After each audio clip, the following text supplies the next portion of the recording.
temps de l'enseignement de la parole et de son écoute. Demandons Saint-Esprit de prendre le contrôle de nos vies, de nos cœurs, de nos pensées, de tout notre être, afin que cette parole soit esprit et vie en chacun de nous. Prions le Seigneur. Saint-Esprit de Dieu, nous voici devant ton saint trône, le saint trône de notre Dieu. Nous savons que sans toi nous ne pouvons rien.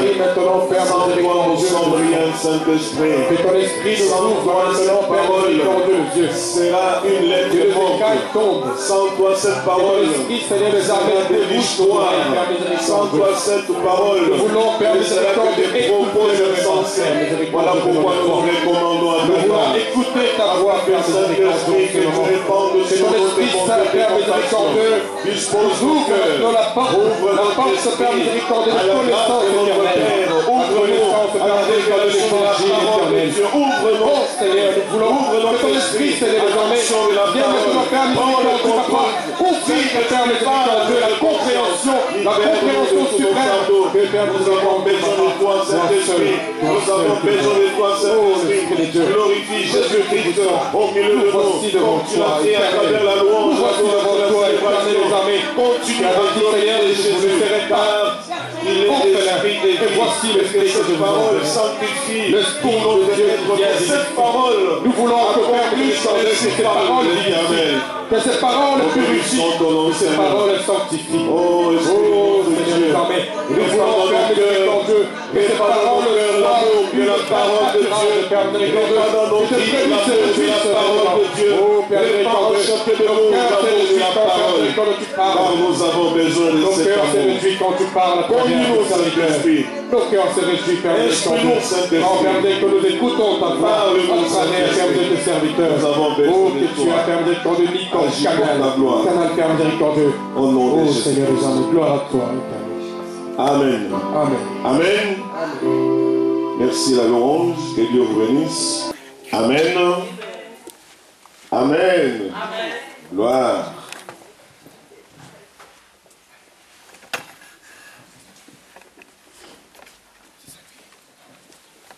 Semaine après semaine, durant ce mois de décembre, nous partageons quelques thèmes dans les prières individuelles à la maison. La semaine passée, la semaine d'avant, nous avons axé notre moment de prière personnel, mercredi, jeudi, vendredi, autour de la repentance. La repentance. Nous avons dit que nous ne pouvons pas aller loin si nous ne reconnaissons pas notre état d'âme vis-à-vis du Seigneur.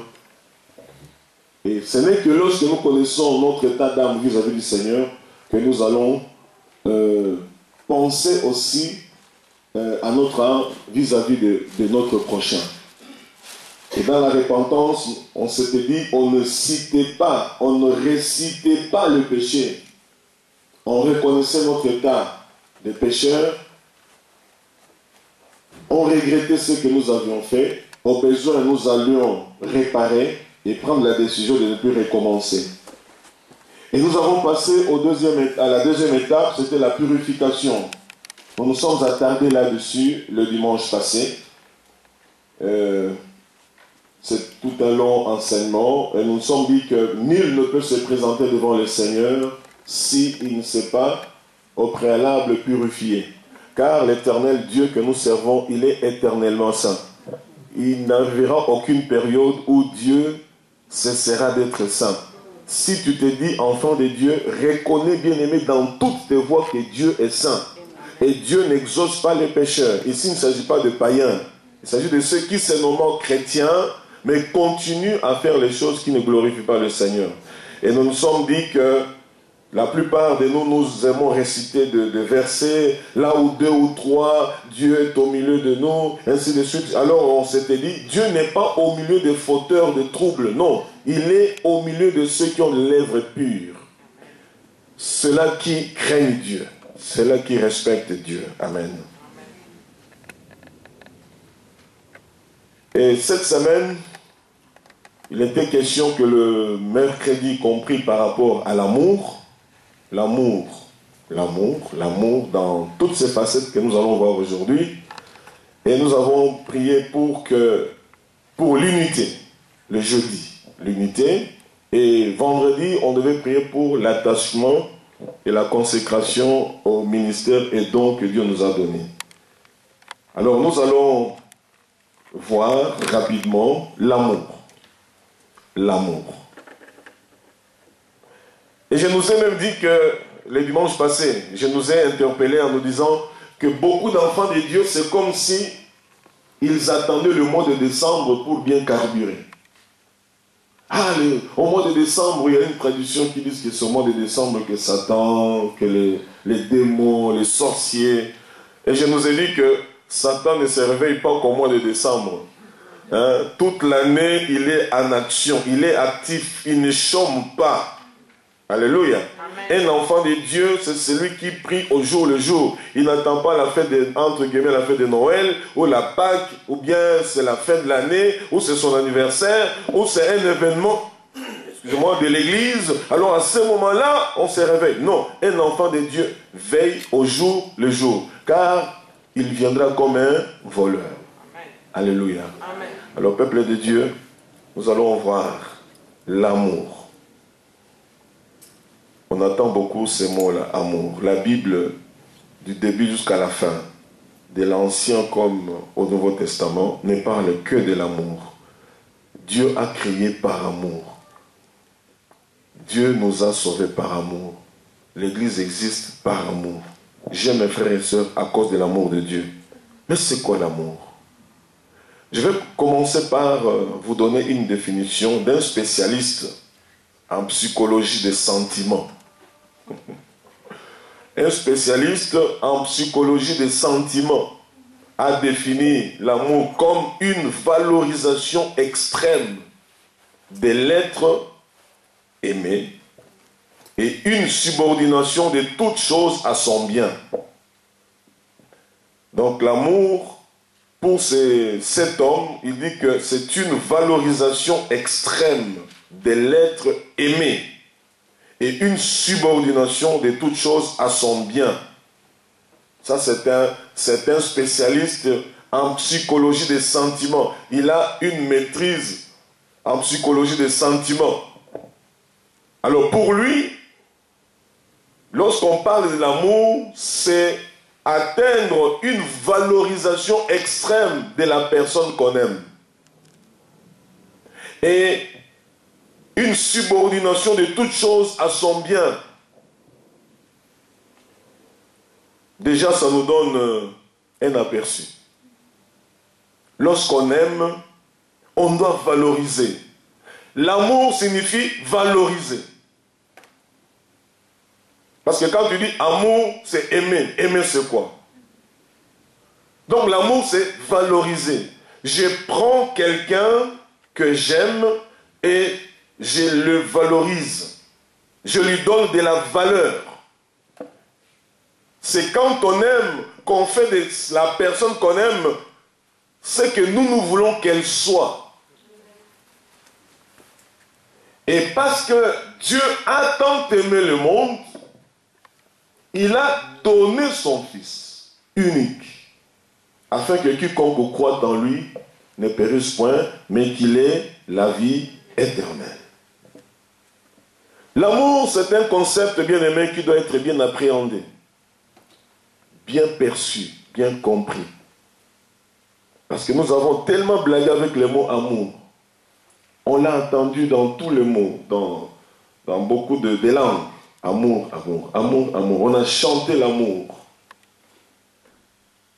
Mais le Seigneur veut que, à la fin de cette année, que chaque frère, chaque sœur puisse se positionner par rapport à l'amour de Dieu.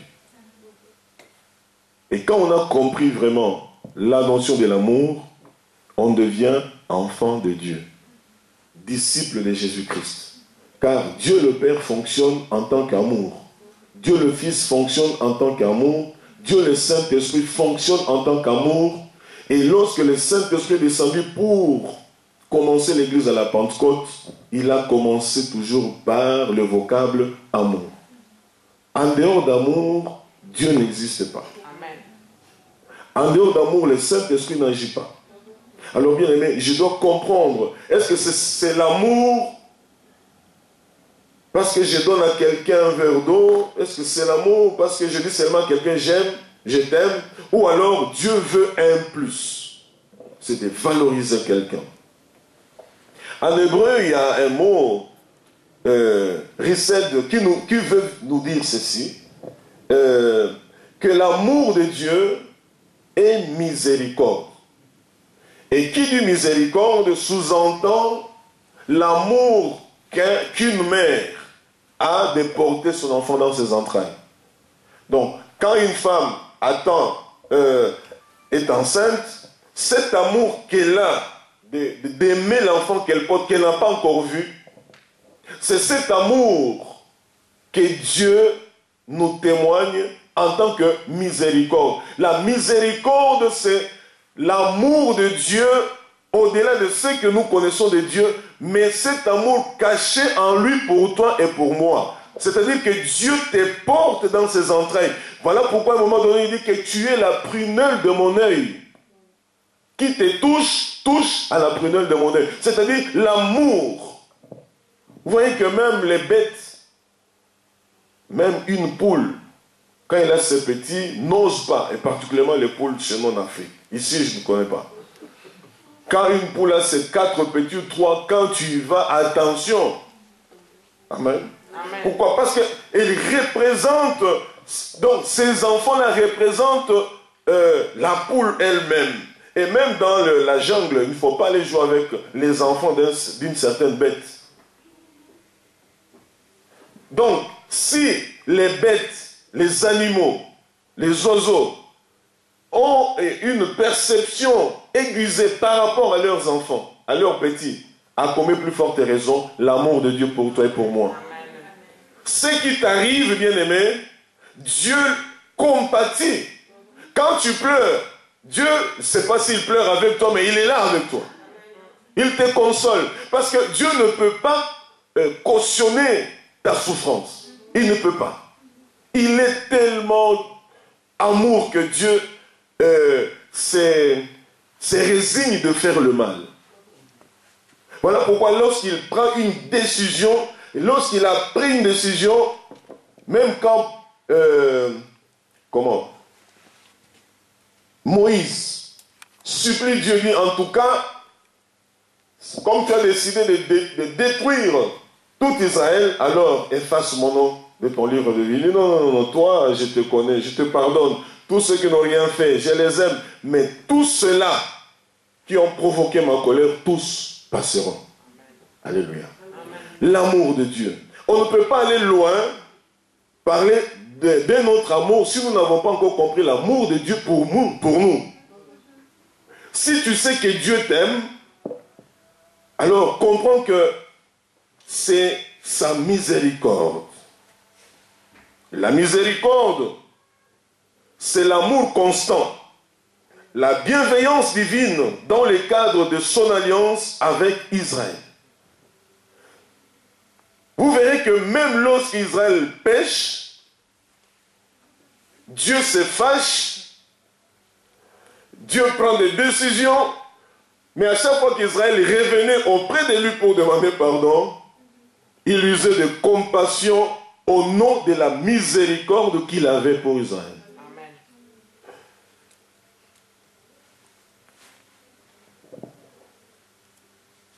Cet amour, je l'ai déjà dit, est comparé à l'amour d'une mère qui porte son enfant dans ses entrailles.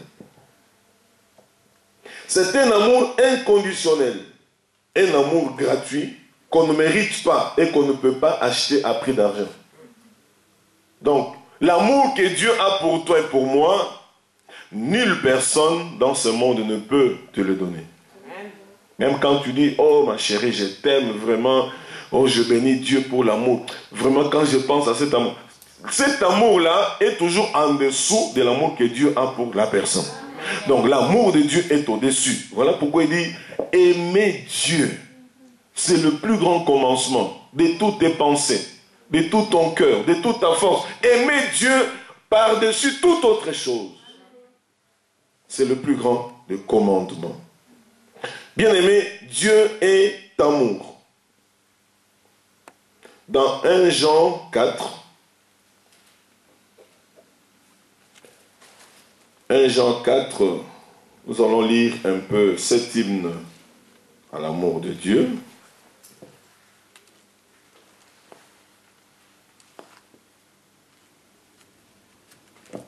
Je commence au verset 7.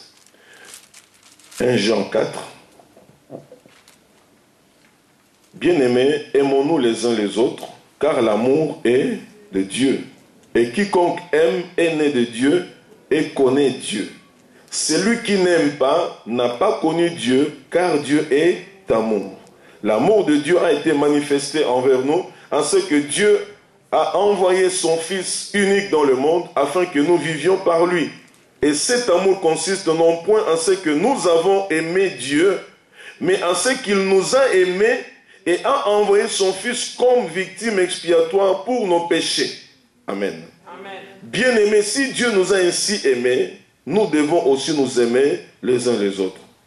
Ainsi de suite. Donc, si vous lisez jusque dans tous ces chapitres-là, ça ne décrit que l'amour que Dieu a pour nous, et cet amour que Dieu veut que nous puissions exprimer envers les autres, et pour nous entretenir dans le lien de l'amour. Dieu est amour. Et lorsqu'on parle de l'amour de Dieu dans ce texte, ça donne la connotation du mot philéo.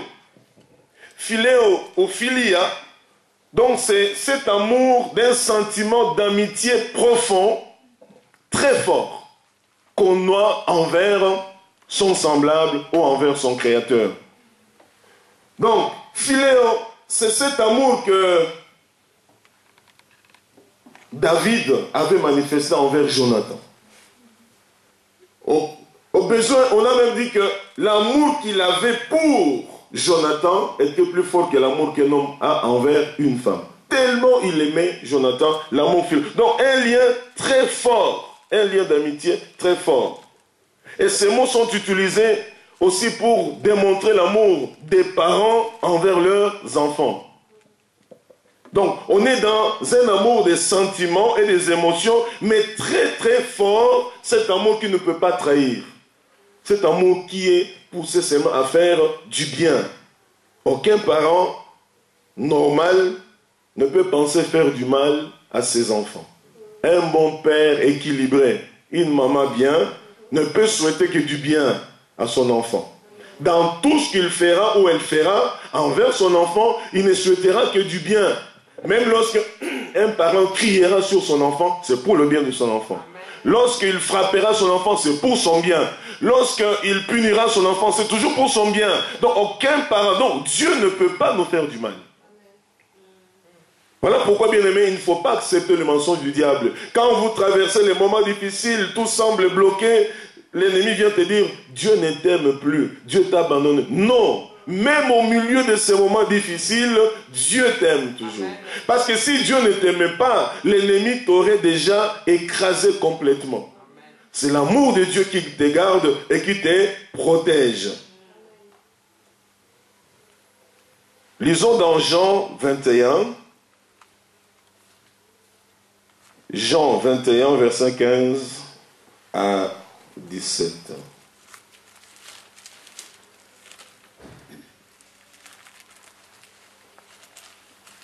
Jean 21, verset 15 à 17. Nous allons voir là un peu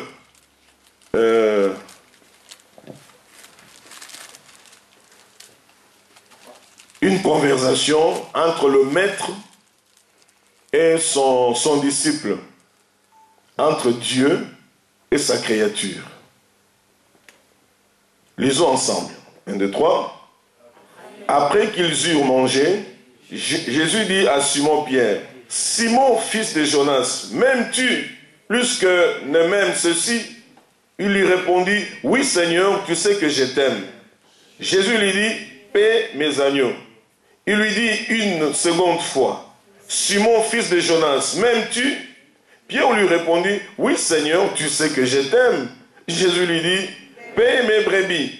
Il lui dit pour la troisième fois, Simon, fils de Jonas, m'aimes-tu? Pierre fut attristé de ce qu'il lui avait dit pour la troisième fois, m'aimes-tu? Et lui répondit, Seigneur, tu sais toutes choses, tu sais que je t'aime. Jésus lui dit, paie mes brebis. En vérité, je te dis, quand tu étais plus jeune, tu t'es saigné toi-même et tu allais où tu voulais. Mais quand tu seras vieux, tu étendras tes mains et un autre te ceindra et te mènera où tu ne voudras pas. Amen. Ici, nous entrons maintenant dans le cadre de l'amour agapé ou agapao. Amen.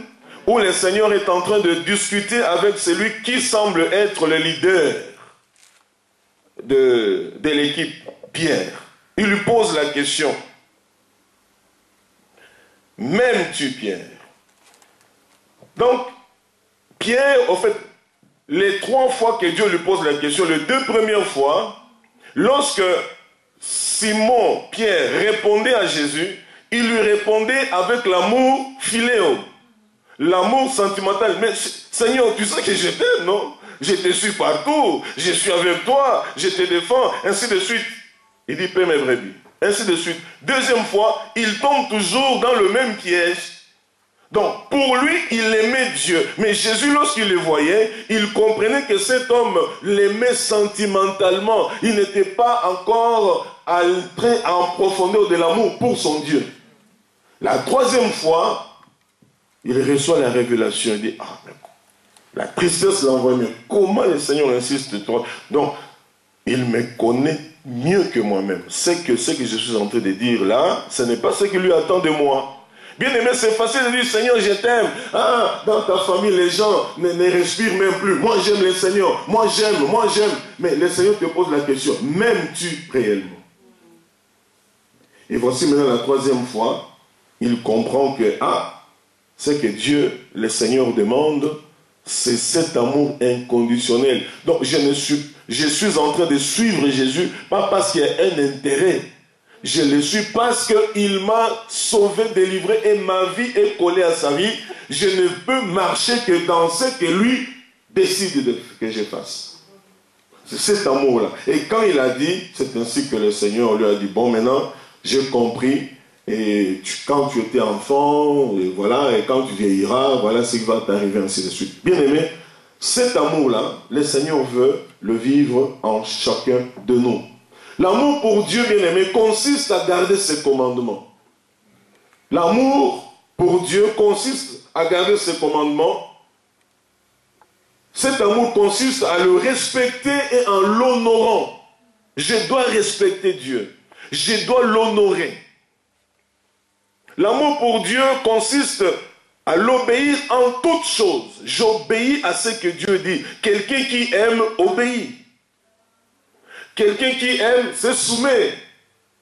Quelqu'un qui aime exécute ce qu'on lui demande. Quelqu'un qui aime ne discute plus à ce qu'on lui dit. L'amour pour Dieu consiste d'accomplir sa volonté. Petite soit-elle, Dieu a dit, je l'accomplis. Les gens ne me comprennent pas, mais moi je comprends le langage de Dieu, je le fais. Frères et sœurs, nous avons, pour la plupart, déjà des années à servir le Seigneur. Mais je tiens à nous rappeler, bien-aimés, que Dieu est amour. Dieu est amour.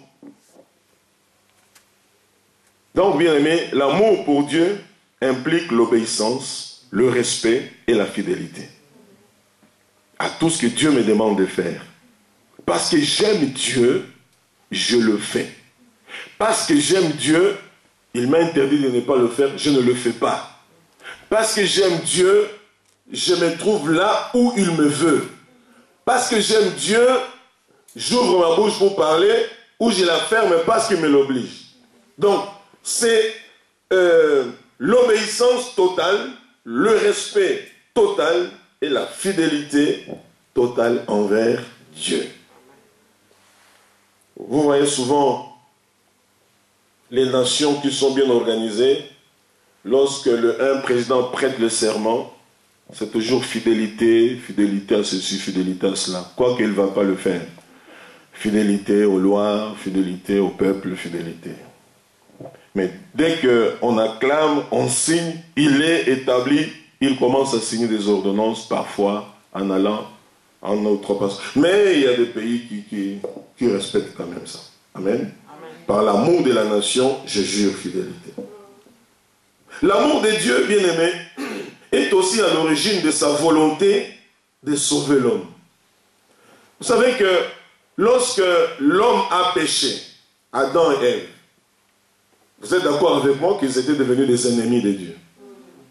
Ces enfants, je leur ai tout donné et je leur ai seulement signifié de ne pas toucher à une seule chose. Mais ils m'ont désobéi délibérément. Mais vous voyez que l'amour de Dieu est allé chercher ses ennemis. Il est allé chercher les gens qui lui ont fait du mal. Bien-aimés, l'Éternel savait que nous vivons dans un monde déjà abîmé, corrompu. Il savait que la méchanceté est là, l'injustice, les trahisons, les incompréhensions. Il a dit, si je laisse mes enfants comme ça, ils seront comme des sauvages. Je vais leur donner une de mes caractéristiques, l'amour. L'amour. C'est ainsi que, bien aimé, tout ce qui nous arrive dans la vie, lorsque nous plaçons toujours l'amour au-dessus, nous comprenons ce qui nous arrive. Mais lorsque nous mettons l'amour de côté et nous regardons les problèmes, c'est ce qui nous dérange et c'est ce qui nous tue. L'amour. L'amour de Dieu est aussi, comme je l'ai dit, à l'origine de sa volonté de sauver l'homme, de pardonner ses péchés, de le défendre et de le protéger contre le royaume de Satan, de se réconcilier avec l'homme à travers l'alliance du sang de Jésus-Christ, d'agir avec ses vérités pour le bien de ses enfants. Même Dieu agit parfois avec ses vérités pour notre bien. La plupart des gens qui ont témoigné les merveilles du Seigneur, c'est des gens qui, à un moment donné, nous disaient que à une certaine période, je me disais que Dieu ne m'écoutait plus, Dieu ne m'aimait plus, Dieu n'entendait plus mes prières. Bien-aimé, j'ai été frappé, j'ai été injurié, humilié, incompris, vraiment. Mais je n'ai pas compris. Du jour au lendemain, je ne jeûnais même pas, je ne priais pas. Le Seigneur est venu me sortir de là. Alléluia. Amen. C'est ce Dieu-là. Il agit même avec ses vérités pour le bien de ses enfants. Lisons Proverbe 13. Proverbe 13. Nous sommes arrivés à une période où les chrétiens doivent se faire violence. Amen. Sans violence, et je tiens encore à nous interpeller que les années qui viennent seront encore beaucoup plus dures par rapport à la foi chrétienne. C'est maintenant qu'il faut travailler sa foi. C'est maintenant qu'il faut habituer son âme à servir le Seigneur, même au travers les moments difficiles. Parce que les véritables moments difficiles vont arriver. Où les véritables enfants de Dieu vivront par la foi et non par la vue. Ces temps-là arrivent. Où tu sors comme ça, tu ne sais pas si tu vas arriver ou pas. Mais le Seigneur te dit de partir. Tu dis oui Seigneur, parce que tu l'as dit, je pars. Alors, lisons Proverbe 13. Verset 24. Celui qui ménage sa verge est son fils, mais celui qui l'aime cherche à le corriger. Ça, c'est Dieu qui nous corrige dans son amour. Amen. Proverbe 23, verset 13 à 16. Proverbe 23. Versets 13 à 16. Lisons ensemble la parole de Dieu. N'épargne pas la correction à l'enfant.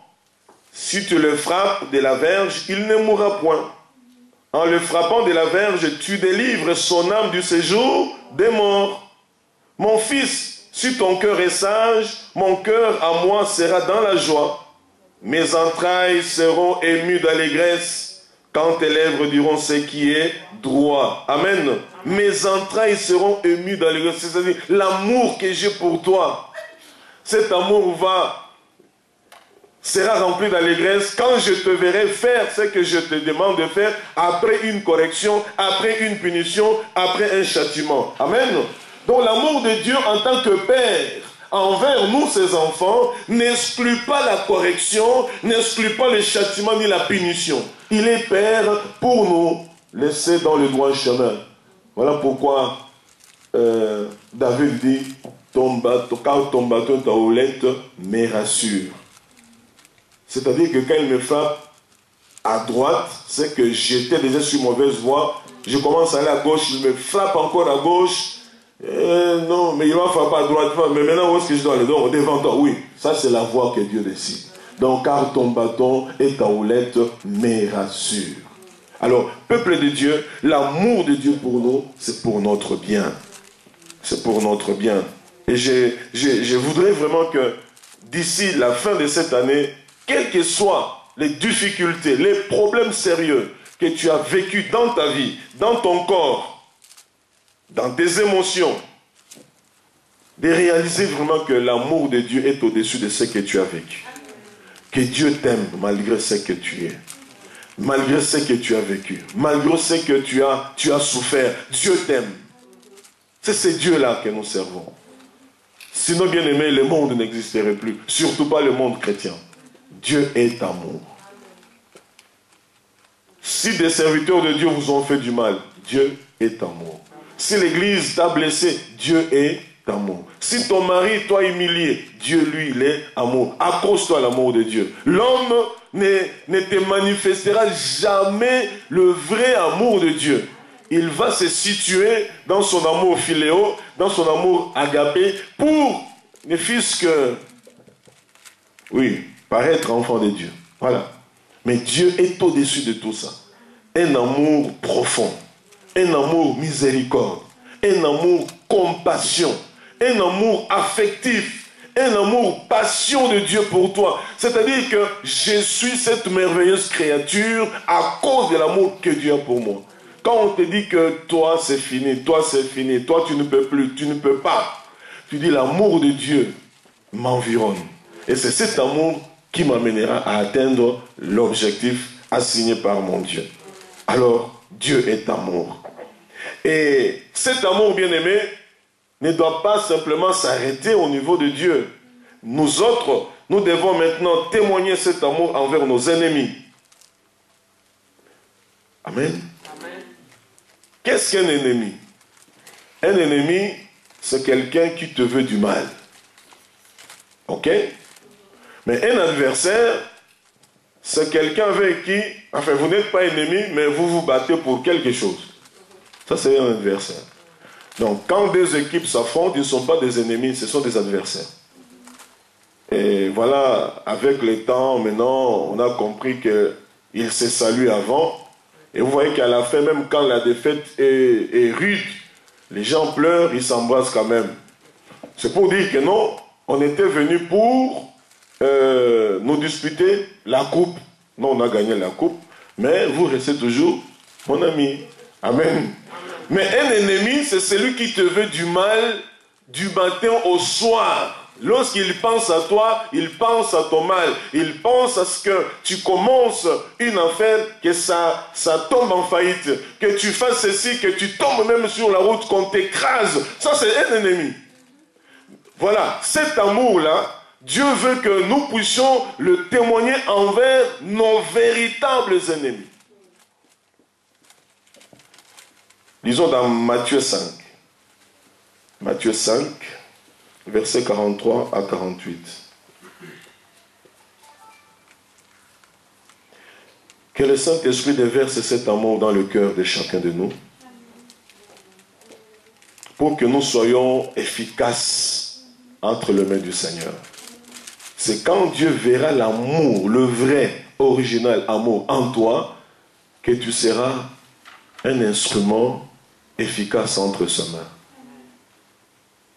Car Dieu est amour, bien-aimé. Il ne peut utiliser que ceux qui ont l'amour comme lui. L'œuvre de Dieu gravite autour de l'amour. Le ministère, le don, tout ça gravite autour de l'amour.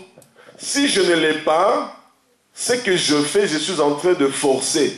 C'est-à-dire que le Saint-Esprit n'est pas dans l'affaire, Dieu n'est pas dans l'affaire, mais je suis déjà habitué à le faire. Et parce que je suis habitué à le faire, je demeure là pour le faire. Voilà pourquoi ce jour-là il dira, retirez-vous de moi. Vous qui commettez l'iniquité, je ne vous ai jamais connu. Mais nous avons servi, nous avons chassé les démons, nous avons guéri les malades. C'est-à-dire qu'on était habitué de faire les choses de Dieu, mais on ne le faisait pas avec Dieu. Est-ce que l'amour que tu as pour Dieu, c'est pour faire son œuvre avec lui ou le faire pour lui? Dieu honore ceux qui font l'œuvre avec lui. Voilà pourquoi il dit que nous sommes partenaires avec lui dans son champ. Les partenaires mettent tout ensemble pour que la société marche, pour que l'entreprise aille de l'avant. Nous, on est partenaires avec Dieu. Alors, Matthieu 5, verset 43. Lisons bien aimé jusqu'au verset 48. Vous avez appris qu'il a été dit, tu aimeras ton prochain et tu haïras ton ennemi. Mais moi je vous dis, aimez vos ennemis, bénissez ceux qui vous maudissent, faites du bien à ceux qui vous haïssent et priez pour ceux qui vous maltraitent et qui vous persécutent, afin que vous soyez fils de votre Père qui est dans les cieux, car il fait lever son soleil sur les méchants et sur les bons, et il fait pleuvoir sur les justes et sur les injustes. Si vous aimez ceux qui vous aiment, quelle récompense méritez-vous? Les publicains aussi n'agissent-ils pas de même? Et si vous saluez seulement vos frères, que faites-vous d'extraordinaire? Les païens aussi n'agissent-ils pas de même? Soyez donc parfaits comme votre Père céleste est parfait. Alléluia. Amen. Si vous décortiquez le verset 44, vous allez voir la profondeur de l'amour que Dieu nous demande envers nos ennemis. C'est un ennemi, comme je l'avais dit, c'est celui qui nous maudit. Toi, tu ne réussiras jamais. Tu ne te marieras jamais, même si tu n'auras jamais des enfants. Il te le dit en face comme ça. Et Dieu dit, c'est cette personne-là que tu dois aimer. Waouh! Si ce n'est pas l'amour de Dieu, tu ne le feras pas. Celui qui te maudit, celui qui te hait. Donc quand tu passes, il crache. Donc tu n'existes pas. Donc il y a de la haine. Et tu le sais. Ce n'est pas qu'on te l'a dit. Tu le sais que telle personne ne m'aime pas. Il me hait. Ou elle me hait. Alors le Seigneur dit à cette personne-là, tu lui dois de l'amour. Et de prier pour ceux qui vous maltraitent ou qui vous persécutent. Tous ceux qui vous font du mal, ils bloquent. Tu vas aller à droite, on bloque. Dès qu'on voit ton visage, ton dossier, on met en dessous de tous les dossiers. Tu le sais. À cela aussi, Dieu dit, tu leur dois de l'amour. En fait, quand on le fait, c'est ainsi qu'on va nous appeler les fils de notre Dieu. On n'est pas fils de Dieu parce qu'on nous appelle chrétiens. On est fils de Dieu parce qu'on fait comme le Père. On a été ennemis, il est venu vers nous. À part les plus petits qui se sont convertis parce qu'ils sont nés dans les maisons des parents qui connaissent le Seigneur, mais la plupart là, avant de connaître le Seigneur, on était de véritables ennemis de la croix. De véritables. Moi, j'ai souvent dit même à plusieurs personnes que les gens comme nous, nous aidons des rescapés de l'enfer. Dieu nous a... Donc on était déjà là, le pied descendait... Par mon amour seulement, reviens un peu. Peut-être ça va aller un jour. Alléluia. Il t'essaye un peu, il dit bon, peut-être ça va aller. Il te voit encore pire. Il veut... Ah, relève-toi encore, ainsi de suite. Et aujourd'hui, on est devant vous. Alléluia. Il est Dieu. Et parce que quand tu as compris l'amour de Dieu pour toi, tu comprendras cet amour envers tes ennemis. Et tu prieras pour tes ennemis. Car quand tu pries pour tes ennemis, quand tu pries pour ceux qui te maltraitent, quand tu fais du bien à ces gens-là, le Seigneur dit, c'est ainsi que moi, je me vengerai par rapport à toi. Dieu intervient quand moi je suis faible. Dieu intervient quand moi je suis perdant. Donc dans cette affaire de l'amour envers les ennemis, c'est l'équipe perd-gagne. C'est quand toi tu perds que tu gagnes. Ce n'est pas que tu vas là-bas pour réclamer tes droits. Non, tu perds. Au nom du Seigneur, tu bénis. Au nom du Seigneur, tu fais du bien. Au nom du Seigneur, la même personne qui t'avait empêché d'avoir une promotion, c'est la personne 2 ans après qui vient et qui n'a besoin que de ta signature à toi. Oh, dis, laissez passer cet homme-là. Oui, oui, oui, viens. Tu donnes. Oh, merci beaucoup. J'ai dit, oh, le Seigneur a déjà tout réglé. Quand tu le fais, c'est ainsi que Dieu est en train de t'élever et de te venger contre tes ennemis qui n'ont pas compris. Amen. Alors, bien aimé, c'est cet amour. L'amour envers nos ennemis. Un ennemi, quand il a faim, je lui donne à manger. Quand il a soif, je lui donne à boire. Il est nu, je lui donne de quoi se vêtir. Ainsi de suite. C'est ce que Dieu nous demande. Mais l'église du Seigneur, aujourd'hui, est remplie des hommes et des femmes qui sont ennemis entre eux. Les gens se parlent difficilement. Les gens ne se supportent pas. Mais le Seigneur dit, quel genre d'amour nous avons, hein? Dans 1 Corinthiens 13, qu'est-ce qu'on nous dit là? L'amour patiente tout, supporte tout, espère tout, croit tout. Et, excuse tout, merci. Et cet amour, la Bible nous dit que tout ce que je ferai en dehors de l'amour n'est rien devant la face du Seigneur. C'est grave. Amen. C'est grave. Lorsque je prophétiserai et que je n'ai pas d'amour, c'est 0 devant le Seigneur. Lorsque je prêche comme je prêche devant vous, que je n'ai pas d'amour, j'ai déjà ma récompense. Lorsque j'imposerai les mains sur le malade et le guéri, le malade sera guéri au nom du Seigneur, mais devant Dieu, c'est une œuvre morte. Bien aimé, l'amour. J'anticipe même que lorsque je fais un service au nom du Seigneur et que je n'ai pas d'amour, même le service ou le ministère ou le département, c'est nul devant le Seigneur. Donc l'amour envers Dieu. L'amour pour nos ennemis. Vous pouvez lire ça dans Colossiens 1, 19 à 23. Colossiens 1, 19 à 23. Nous allons voir ce que la Bible nous dit.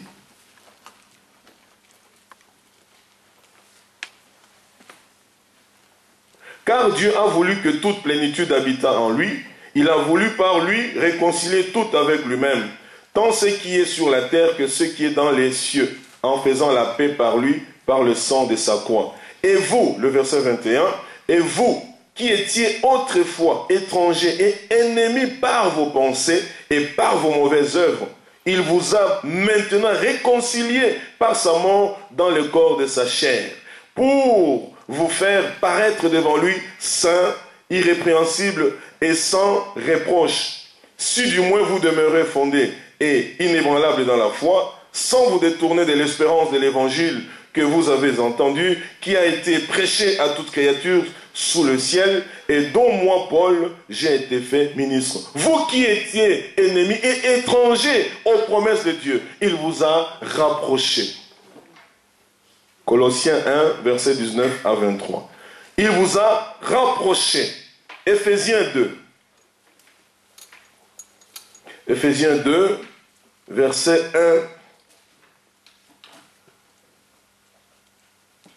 1 à 7. Éphésiens 2, verset 1 à 7. Vous étiez morts par vos offenses et par vos péchés, dans lesquels vous marchiez autrefois, selon les trains de ce monde, selon le prince de la puissance de l'air, de l'esprit qui agit maintenant dans le fils de la rébellion.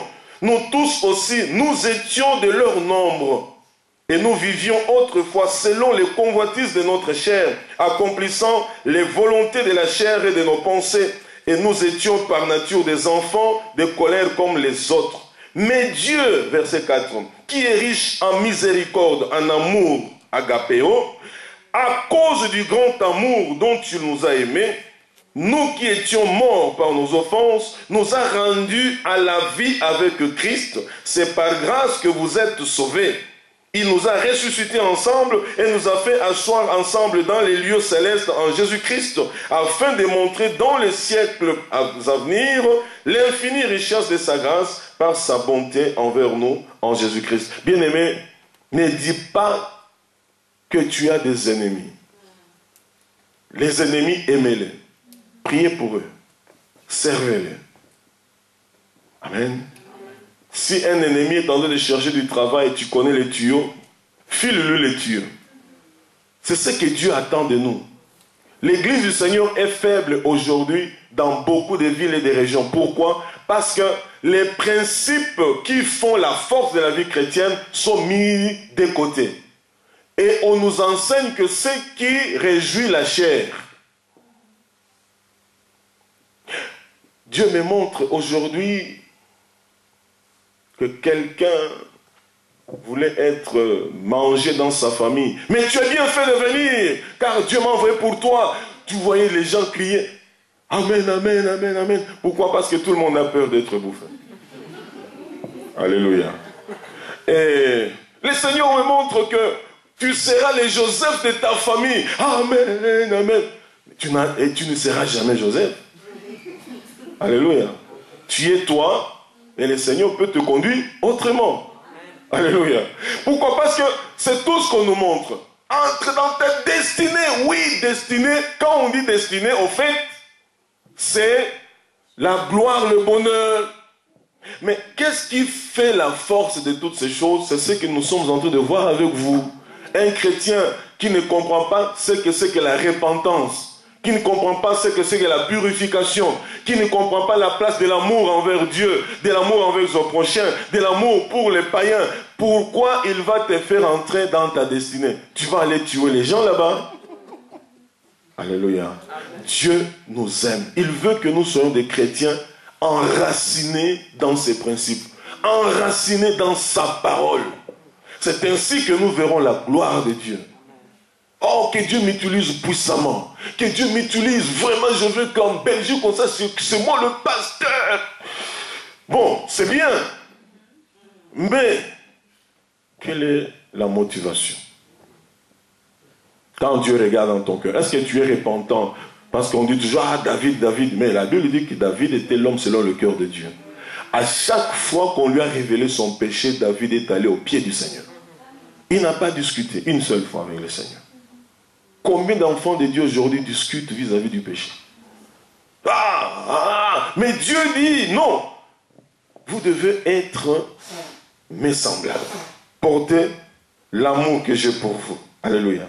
Bien-aimés, l'amour envers nos ennemis. Les ennemis, c'est tous ceux qui vous ont conduit à la faillite, ceux qui ont pillé vos entreprises, ceux qui ont parfois détruit votre ministère volontairement, ou alors qui vous ont détruit de façon inconsciente, involontaire. Tout ça, ce sont des ennemis. Aimons-les. Ne vous vengez pas en disant d'être colonial. Non. Aimez. Alléluia. Aimez. Parce que les non-co là, nous vivons chez eux. Hein. Je ne pouvais pas m'imaginer avec tout ce que j'entendais à Anvers, à l'époque où j'étais là-bas, il y a 16 ans, par là. Donc je disais, mais ces gens sont... À chaque fois que j'entendais, ah, les flamands. Mais quand je me suis retrouvé entre les mains de ces gens-là, tu n'as aucune force. Ta vie est entre leurs mains. Ils ont des piqûres ici, des médicaments là-bas. Et c'est des gens qui ont veillé sur moi jusqu'à la fin. J'ai dit, non, non, non, non. Les gens sont méchants. Alléluia. Il ne faut pas rentrer dans le jeu des autres, tel est méchant, tel est mauvais. Non. Tu peux tomber sur un mauvais. Mais le Seigneur mettra toujours des bonnes personnes sur ta route. Alléluia. Tu étais là, il pouvait venir faire ce moment. C'est fini, tu pars. Mais c'est cette personne, tu te réveilles encore le matin, il vient t'embrasser. Non, monsieur, tu reviens de loin. Hein. Il te parle même en français ces jours-là. Il dit, ah, mais ils ont du cœur, ces gens. Alléluia. Il ne faut pas avoir de préjugés, bien-aimés, dans la vie. Il y a des gens, parfois, son visage te fait fuir, mais il a un bon cœur. Approche la personne. Peut-être tu découvriras. Amen. Ah, celui-là, il a toujours un air méchant. Mais c'est un bon type. C'est une bonne femme. Approche, c'est un bon frère. Ne jugeons pas de l'extérieur. Il y a des gens qui sont très bien, des super personnes. J'aime bien. Alléluia. Amen. Que Dieu nous aide, bien-aimés, d'aimer nos ennemis. Hein? L'amour pour les perdus. Nous étions perdus, Dieu nous a rapprochés. L'amour envers le frère dans la foi. Lisons dans 1 Pierre 1. 1 Pierre 1, versets 22 à 23. 1 Pierre 1, 22 à 23.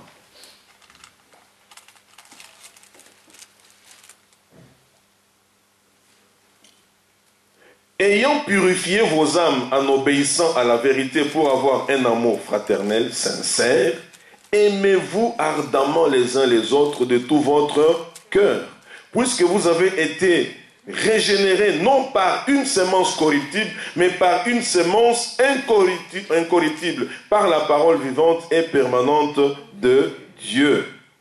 Pour que nous puissions nous aimer avec un amour sincère, on pose une condition. Ayant purifié nos âmes par l'obéissance. À quoi? À la vérité. Et quand nous obéissons comme ça, l'amour sincère, l'amour vrai, l'amour authentique, l'amour honnête envers le frère va se manifester. Il ne faut pas aimer un frère ou une sœur parce qu'il me fait du bien. En d'autres termes, bien aimé, l'amour n'exclut pas le mal qu'on peut me faire. Quand le mal arrive, qu'est-ce que moi je donne en retour? Voilà pourquoi Paul dit, surmonter le mal par le bien. Ça, ce sont les exercices que doivent faire les enfants de Dieu qui aiment réellement Dieu. Et vous savez que dans nos familles, il y a eu beaucoup de coups. Hein? Beaucoup de frères et sœurs ont été beaucoup plus blessés par le membre de leur propre famille que par d'autres personnes. Mais comment tu les considères aujourd'hui? Surtout vous qui avez l'habitude d'envoyer, hein, comme on nous avait prêché ici il y a 3 dimanches, bientôt, oui, 3 dimanches. Tu as envoyé l'argent, faites-moi la fondation. Et toi, tu croyais que la fondation est déjà finie. On n'a même pas encore acheté les documents de la parcelle. Tu as envoyé, tu te disais donc, pendant ces vacances, j'irai voir un chez moi. Il y a des gens comme ça. On leur a même envoyé de fausses images. Vous savez, chez nous, on va devant un chantier, on prend une photo, pam, on dit vieux, chantier Nuango, ils ont matin, ça monte. Les jours que tu arrives au pays, le chantier n'existe même pas. Tu regardes et le son de... Ces gens sont tes ennemis, vrai ou faux? Comment les considérer? Tu as envoyé tes voitures au pays.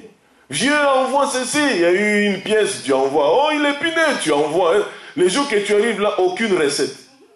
Ce sont tes ennemis. Comment tu les considères quand Dieu te regarde? En fait, ce sont ces choses-là qui ont beaucoup affaibli les enfants de Dieu aujourd'hui. Le Saint-Esprit a des difficultés à passer par nous parce qu'il trouve des obstacles à nous qui empêchent que Dieu agisse. Donc un amour sincère, l'amour pour l'œuvre de Dieu, l'amour de la parole de Dieu, l'amour pour la louange, l'adoration. Quand je loue, je dois aimer ça. Quand je prie, je dois aimer prier. Alléluia. L'amour envers le perdu, c'est-à-dire les païens. Je ne dois pas me contenter de critiquer le païen. Les païens ne sont ni mes adversaires, ni mes ennemis. Ce sont des âmes du Seigneur qui ne sont pas encore dans la bergerie. Je dois les aimer. Au fait, c'est une autre partie de moi, mais qui n'est pas encore là où Dieu l'attend, en fait. Lorsque nous avons de l'amour envers les perdus, c'est ainsi que Dieu va nous faire grâce de rencontrer ces vrais brebis égarés pour les ramener dans sa maison. Mais lorsqu'on n'a pas cet amour, Dieu ne les enverra pas. On peut se retrouver à gauche, à droite, ça ne nous dit rien. Parce que Dieu ne trouve pas l'amour des païens dans nos cœurs. Peuple de Dieu, l'amour envers Dieu consiste à le respecter. Alléluia. À lui demeurer fidèle. Et surtout obéissant. L'amour envers les frères dans la foi. L'amour envers nos ennemis. L'amour envers l'œuvre de Dieu.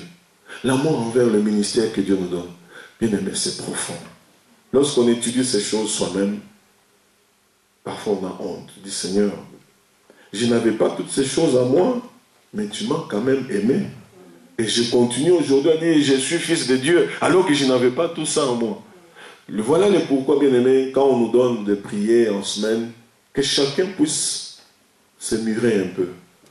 Bon, j'avais planifié de parler de l'unité, mais vu le temps qui nous est imparti, je ne peux plus. Je m'arrête là. Et l'amour, ça c'est le 1/10 de ce qu'on devait dire concernant l'amour de Dieu. Parce que l'amour de Dieu est infini, indescriptible par rapport à l'intelligence humaine. Mais le peu que nous venons de partager avec vous, que cela vous aide. Quand vous serez chez vous, en étudiant, que vous puissiez dire, Seigneur, je ne veux pas terminer cette année sans manifester cet amour envers toi, envers mes semblables, mes ennemis, ainsi de suite. Amen. Amen. Que Dieu vous bénisse. Et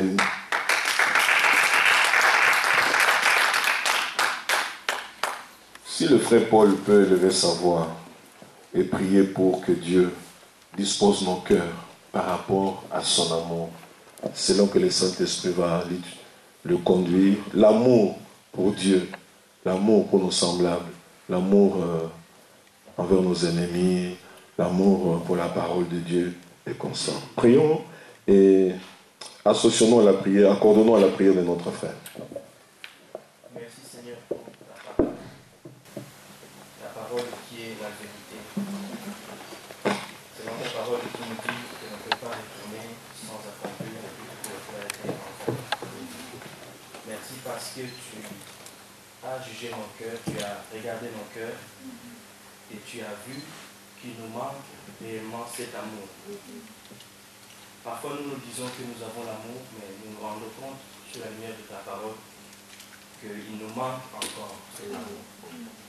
Voilà pourquoi, en tant que peuple, ton peuple que tu as choisi, Seigneur, nous demandons que tu mettes en nous cet amour. Cet amour, le plus grand commandement, l'amour qui t'a poussé à donner ton fils, à pouvoir donner le plus cher que tu avais pour que l'humanité que nous représentons, Seigneur, soit sauvée. Merci, Seigneur, pour la facilité, la productivité dans notre vie en tant qu'enfant de Dieu, pour l'amour de nos prochains, ô Éternel des âmes. Merci pour ceux qui nous ont fait du mal, que à partir de ce jour, que nous allons pardonner, Éternel. Merci, Seigneur, pour, ô Éternel, ces fruits que nous allons aussi partager à ceux qui sont dans les ténèbres, qui ne te connaissent pas encore, ô Éternel. Que toute la gloire te révèle. Merci pour cette parole. Merci de continuer, Seigneur, ô Éternel, à nous aider, à réfléchir, à comprendre combien, ô Éternel, tu es grand pour nous et combien tu nous as aimés. Que toute la gloire te revienne, Seigneur. Dans le nom de Jésus. Amen. Amen.